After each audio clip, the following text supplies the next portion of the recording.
జపాన్లో భారీ భూకంపం సంభవించింది. ఇవాళే తీరంలో భూమి కంపించింది. భూకంప తీవ్రత రిక్టర్ స్కేల్పై 6.7గా నమోదైంది. దీంతో సునామీ హెచ్చరికలు జారీ చేశారు అధికారులు. సముద్ర తీర ప్రాంతంలో అలలు మీటర్ ఎత్తు వరకు ఎగిసిపడతాయని జపాన్ వాతావరణ సంస్థ హెచ్చరించింది.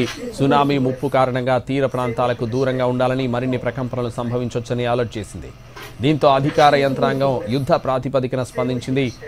ఒఫునాటో, కమైషి, ఒట్సుచి సహా తీర ప్రాంత నగరాలు, పట్టణాల నుంచి వేలాది మంది సురక్షిత ప్రాంతాలకు తరలిస్తున్నారు.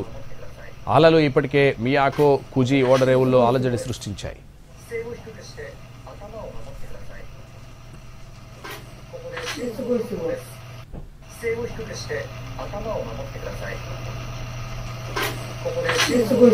పాటే ప్రిఫెక్చర్లోని యముడాకు తూర్పున 133 కిలోమీటర్ల దూరంలో 10 కిలోమీటర్ల లోతులో భూకంప కేంద్రాన్ని గుర్తించారు. మోరియోకా, యహాబా ప్రాంతాల్లో భూకంప తీవ్రత స్థాయి రిక్టర్ స్కేల్పై 4గా నమోదైంది. ఇవాటే తీరంలో 2011లో భారీ భూకంపం సంభవించింది.